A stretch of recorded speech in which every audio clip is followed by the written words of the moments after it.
a little lip suck at the end. Okay. Look at you. Hey guys, and welcome back to Little Black Book. You know what time it is. Yeah. We're talking to you guys about Married at First Sight, Undatables, Season 1, Episode 1. We are giving you guys a final review of this particular episode.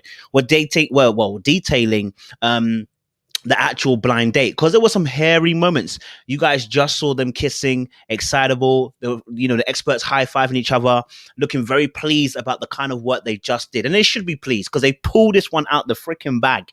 This one is a miracle of all miracles. Okay, miracle of all miracles. This is what I think they hope for in Married at First Sight, but this doesn't happen. Miracle of all miracles. Bear in mind, this is dating, not marriage. But anyway, guys, if you are new to the channel, do me a favor, like, share, subscribe, click on the bell button of the notification up, lows, and for those of you who are returnees, I'm telling you right now, a little pack. Okay, listen, you got the minerals, yeah. Listen as well, stay hydrated. Listen, make sure you grab your hoodie, get your hoodie, you understand? Get your hoodie, you understand? Yeah, stay hydrated. All right, cool. Listen, this particular episode was mad. It was mad because honestly, I didn't think they were going to make it. I'm not going to lie to you. But with a little bit of hope, where the backs are... Oh, I can't sing this. Oh, Kelly. All right, cool. Listen, they made it because this was actually a miracle. Because one, he's got a very strong aversion to smells. She likes to fart. I'm going to play the clip so you can see it because it was mad. Yeah, it was mad. I'm not going to lie to you. It was mad. And it was hairy at points. Okay, but let's play the clip and I'll get deep into it.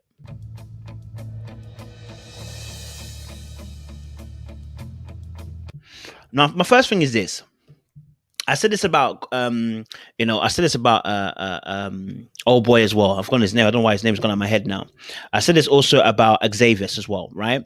The walk that you give somebody tells a lot about your confidence. How you carry yourself tells me a lot about confidence. When I saw her walking, I said, she's not that confident. I'm just going to be put it frank. Right? We all do it. See, I'm just highlighting to you what you do and you don't realize you're doing it. You monitor body language, the way they walk, the way they carry themselves, how they wear their clothes that they're wearing. I think what she was wearing was fine. She just needed to carry herself like she was a boss. Carry yourself like you're sexy. Walk with a vim like you Swan over there. You walk pa. You're going to walk and let me know that you are in the room. But you walk in like you just... I'm looking at like, this girl's not confident, bruh. Right? The walk is so important. It dictates a level of confidence. Just like a handshake does in a meeting or a handshake at an interview determines, okay, a strong handshake shows that, okay, this guy's confident. He's about his stuff. These are little things that people pay attention to that they don't realize that can make a change in someone's mind, right? I thought what she was wearing was fine. Xavius. It allowed her curves to be shown. Okay. I like the little head wrap as well too. I think she looked good. You know what I'm saying? No beef. I think she looked good. I'm not gonna lie to you. You look good. Okay. Xavius too looked good, looked sharp. The boy looked sharp, man. Like he knows how to dress, man. He knows how to wear a suit, man. Xavius? Yeah, Xavius. So now, you're late. I want to pause. Oh, snap. Jesus, have mercy. Oh, you heard two things there. All right. He said, number one, he actually issued a command. I don't know if you guys actually heard it. He actually issued a command. He told her to sit down. I don't know if you want to see it. I'm gonna try and play it again and get it there. Right? He actually issued a command. Let's have this look. Let's get this going. By saying sit down. Now, when you're dating someone or trying to date someone, you don't tell them sit down. That's what you tell a dog. That's what you tell your partner when you're vexed and you're about to have the biggest argument of your life. You don't tell somebody you just met. What you tell them is, oh, do you want to take a seat? It's courteous to do so. It's suggestive, not directive. Right? And if you are going to say that, the tone is important. The sit down sounding like, bro, you vexed, like you in trouble. Right? Take a seat. Yeah. That's courteous, right? So even though it wasn't suggestive, it's still courteous. The tone, oh, take a seat. By all means, let me get that chair for you. Take a seat, right? It's not suggestive, but it's also not, the tone is not directive or commanding. But the way he said it was commanding. Listen to what he said. Listen again. I'm Ashli. Xavius. Nice to meet you. Xavius? Yeah, Xavius. So now, you're late. Oh, man said, sit down, you're late. So that's why I said it was a bit the tone, because the next thing he says was, "You're late."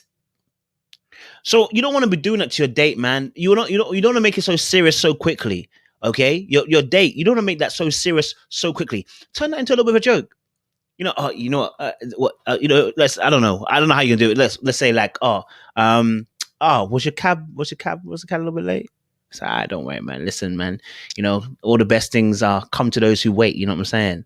Like, you flip it onto yourself, right? It's like, no, don't worry about it, man. Do you know what? All good things come to those who wait. You feel me? Like, you flipped the whole thing now. She knows she was late. You know what I'm saying? But you flipped it now onto you, like, you know what I'm saying? You've made it into look a barge. You know what I'm saying? Like, all right, cool, like, no worries. You're smooth with it. But you just pointed out, oh, you late. Even in interviews, they don't talk that way, bro. Like, do you know what I mean? That's gonna set a really bad taste and tone for the actual date. And it was lucky because it almost didn't recover. Really? Xavius, seriously? So if you heard her, she was like, really? And she had a smile on her face. But oh boy, his facial features were showing that he was not playing, bro. His facial features were saying, listen, you're late. And I meant what I said. Okay? I meant what I said. You're late. Like, and actually it changes the whole mood of the actual particular date when he does that, right? It changes the mood because the person now feels like I'm being judged all the way through. Let me try and get the clip for you guys as well. Let's have a look if I can get this for you guys. Okay. Xavius, seriously? So what you just saw there is that her face literally went, because now you've changed the mood. You've gone from sit down to, as well, you're gonna be late, and her mood has changed because she thought you were joking, but you're not being joking. You're being serious. You're now telling her off. A grown-ass woman. You're now telling her off.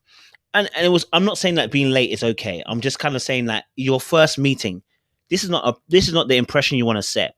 This is not the impression you want to go for.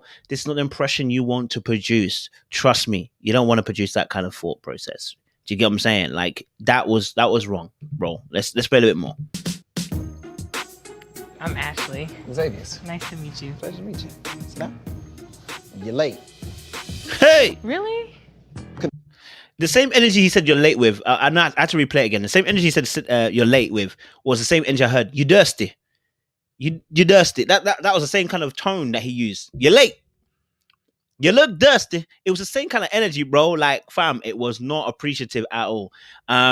And like I said, you want to make your date feel comfortable. If you're a man watching this, you want to make your date feel comfortable. Don't nitpick certain things that don't need to be nitpicked. Do you know what I'm saying? It's not important. She was late by 6 minutes. You're not going to die.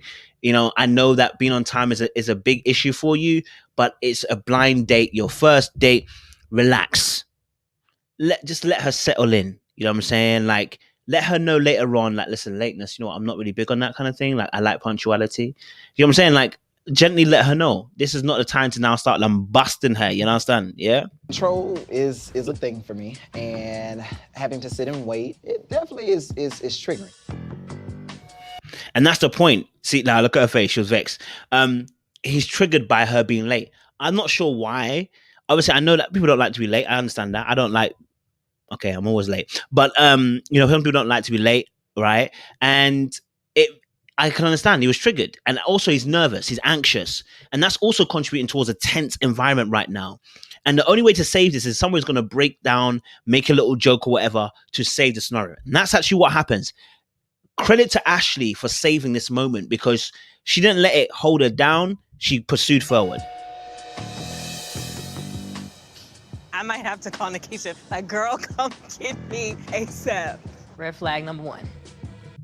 Now, at first she said red flag number one, right? But actually after that, she does then begin to say to him, look, are you nervous? And actually that opens up the conversation. See, that's what I'm trying to say. Look, you got to find a way to de-stress the tension in any dating environment. Sometimes things can go wrong. It's how you respond that's important. Your words can make fire grow, or your words can quench the fire that comes. You feel me? And what Ashli decided in that moment was to quench the fire, even though she felt like it was a red flag. And listen, she went from red flag 1 to red flag number 2. You nervous? Very nervous. Really? Why? I shouldn't be nervous. See, as soon as he said nervous, she said, "Are you nervous?" She shifted in her seat, and he said, "Yes, I'm nervous." As soon as she went from this, "Oh, you're nervous?" Oh, because she can identify being nervous, right? Now her energy is going to shift and move him. No, Watch. we're just hanging out. Oh, It's making him feel calm now, it's how you feeling? right? He's making him feel calm now, right? He went, "Oh, okay, so I'm not the only one that's nervous then." Right? Because sometimes, your nervousness, your anxiousness can make you come across. That's why it's important to sometimes try, if your date's not going well, sometimes try and reel this back in. Try your best to, right? If it doesn't work, then you've tried, at least that person ain't it. But yeah, I mean, she did a good job. She said, "Oh, you're nervous." That energy immediately stopped him from being so anxious about the being late and the fact that maybe she's a voluptuous woman and he doesn't like that as well. But yeah, Good. I'm like nervous a little bit. Oh, okay. So you're nervous too. He's a handsome guy. He was like right at eye level with me. He wasn't at my titties, so that was great. so immediately now there's a connection that's going on. They've both broken the ice. It was a poor start and we got on well. It was a really bad start at the first beginning, but we've got past it now. We've got into a better place as well, right? And I think it was interesting because obviously, to see that happen when that people are struggling to get past that first hurdle, just getting to know each other, and then you can save it like that, that's a beautiful thing. And so anybody watching this, remember, humor breaks the ice, man. A good humor can make things happen. It can shift perceptions, shift how people feel in that time and in that moment as well. Let's play a little bit more. But he ain't no Michael B. Jordan. I'm not having the butterflies yet.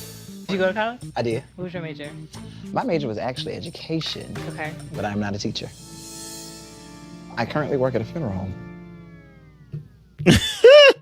Her face dropped at the funeral home stuff.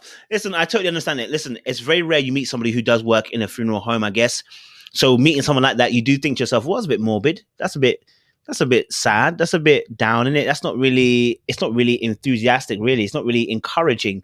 And so totally understand, you don't feel infused by that instance. You don't feel infused by those thoughts. You don't feel infused by the fact that someone works in a home. And she couldn't hide her face. So obviously she's a very expressive person because she couldn't hide her face. And neither can he.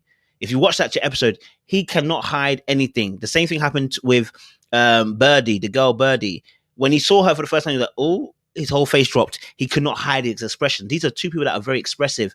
So, it's natural to see her face drop in that moment. And she recovered it well anyway after that. It's not like she made it a big deal. There was a funny moment though. I think there was a funny moment where she asked him how the season has been.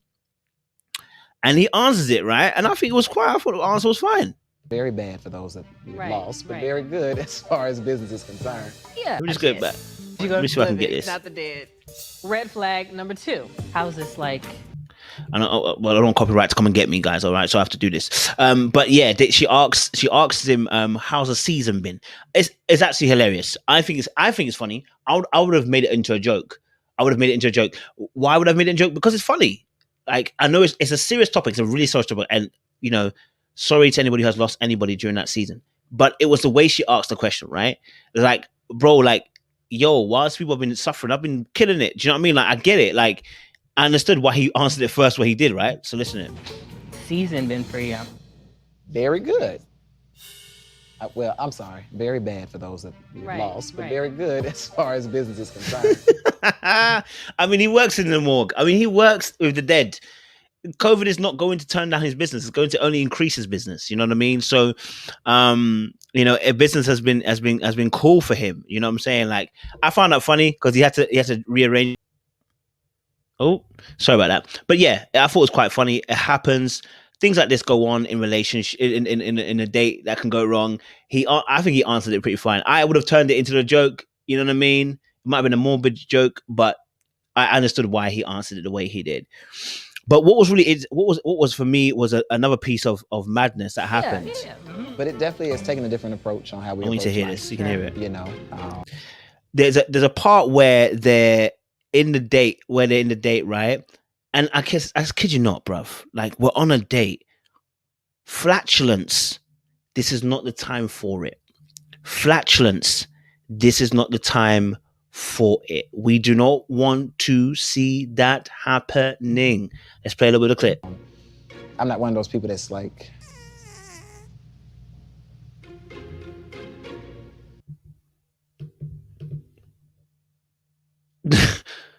yo, sis, what's going on, cuz? Nah, cuz, come on, man. We can't be letting farts like that out like that, man. You know what I'm saying? Like, yo, just excuse yourself, go to the toilet and drop it, bro. You know what I mean? Like, yo, come on, man. This is the simple etiquette of dating, bro. Like, you can't be dropping a fart like that. We are not that comfortable just yet. We are not. I know they always say, listen, there will always be someone for somebody, but yeah. But listen, you can't be dropping farts like that on a date of somebody you barely know. You know, give that person a chance. And now got to smell you. It's not necessary. Just get to the toilet. Do you see what I'm saying? Like, that again shows a tardiness. That's my best friend. Is she gonna answer? Gosh, don't do it, Ashley. your roommate? Yeah. Oh, my. Another thing about dating is also when you're on a date, your phone. Look, man, you don't want to have your phone on loud unless there's a mad emergency that's potentially you could be waiting for. But it just shows a level of respect when you don't have your phone, or you're not going through your phone whilst you're actually talking to the person that you're dating or trying to have a date with. One of the most frustrating things to have a date with somebody is them constantly being on their phone. It shows that you don't really care about them. So I really respect the fact that Ashli didn't answer her phone. She showed the fact that obviously, look, I'm not going to answer the phone. I'm going to leave it as it is. The person kept calling, but she just then turned it on to silent.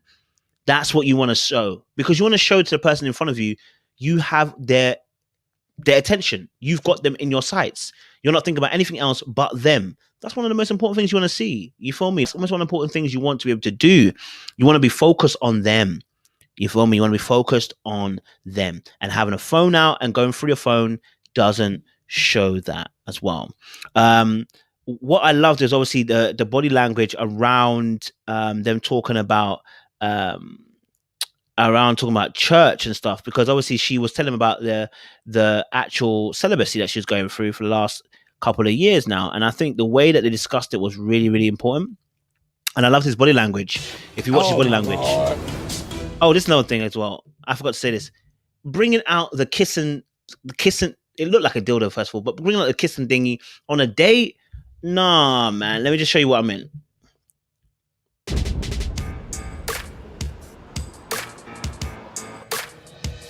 you know what this is? Like, sis, oh. You know what? If he's the right type of guy, it's going to be a quirky, jokey moment. I just don't know if he's that right type of guy. Listen, for those of us who relatively wouldn't be doing this thing, the kind of thing, and we're not of that spectrum where we want to do weird stuff like this might not be the thing you want to do if you're meeting a certain type of gal or a certain type of guy. Just going to be honest. For the quirky person, the Amelia and the Bennetts of the world in Married at First Sight, yes. But for the rest of us who normally want to do things normally and different, this might not be the best option for you to choose, simply because you just don't know how they're going to respond to the fact that you brought out a kissing thing that you kiss, right? But he made it into a nice little joke. He joked around with it. He was cool with it. He actually flowed with it, right? He laughed and he joked. I mean, come on. It's a little weird. Do you want to touch it? No. Like, it worked. It worked. On a normal day, please don't do this, guys. Don't do this. Don't do it. Don't do it. Don't do it. Don't do it. It's not funny. Don't do it. It only works for certain people. If a girl brought that out to me, I'll be like, this girl's a bit weird. Okay? And if a girl, the kind of girls that I'm going for, if I brought out that, I think I'll be a little bit weird too.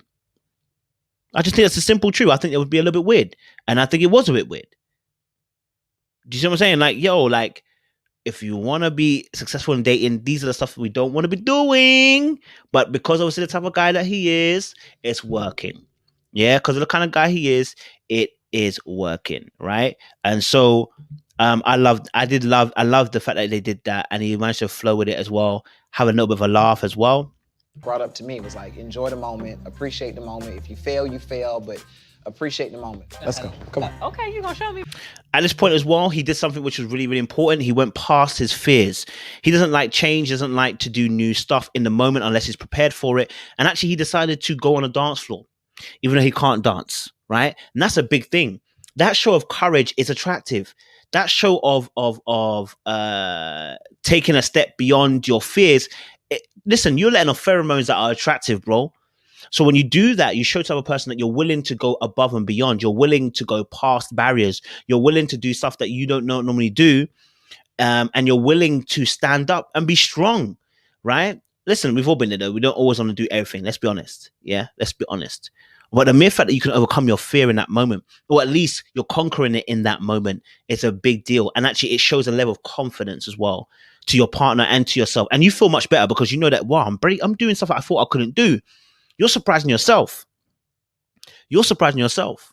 You feel me? You're surprising yourself. You know what I'm saying? And you know what's interesting? His whole energy shifted anyway. He started becoming a boss. He started leading. The way he's talking. I just said, let's go. Come on. The way he was Xavius, talking. The way he was this leading. is something we ought to do. Let's do it. No, I don't. I said, this is a different type of guy, you know, like the way he's moving and shifting. I said, all his energy's shifted. It's different, bruv. He's different. And that's what I'm saying to you. And I was saying to a guy the other day, like, listen, if you get rejected, listen, don't worry about if you get rejected. Because once you get rejected and you get rejected the second time, after the third time, you just don't care anymore. You've been rejected so many times. Bruv, you're ready to go. Who wants rejection? I don't mind. Listen, that's like the law of averages when it comes to salesmen going to doors. You know, the first 95 you might not get, but the last 5 you might do. It's the law of averages. So don't worry about that, man. You just keep pursuing and keep going forward. That's what it is. You know what I'm saying? That's what it is. You know what I mean? But yeah, I think it was a great example of Married at First Sight Undatables for episode 1. Really doing something that they hadn't done in Married at First Sight, which is being successful. Okay. Oh, I shouldn't say that. They have been successful. But in the dating part, the way they were hands-on, training them, getting involved in them, I loved it. I think that's what we need to see more. You know what I'm saying? We want to see more of the experts being on job. They later on kissed and they've actually had a second date as well, this couple. You know, they showed a different side to Married at First Sight. We love to see that as well. Guys, like, share, subscribe, click on the bell button for notifications that uploads. We appreciate you. Stay locked and stay loaded. Yeah? Stay hydrated.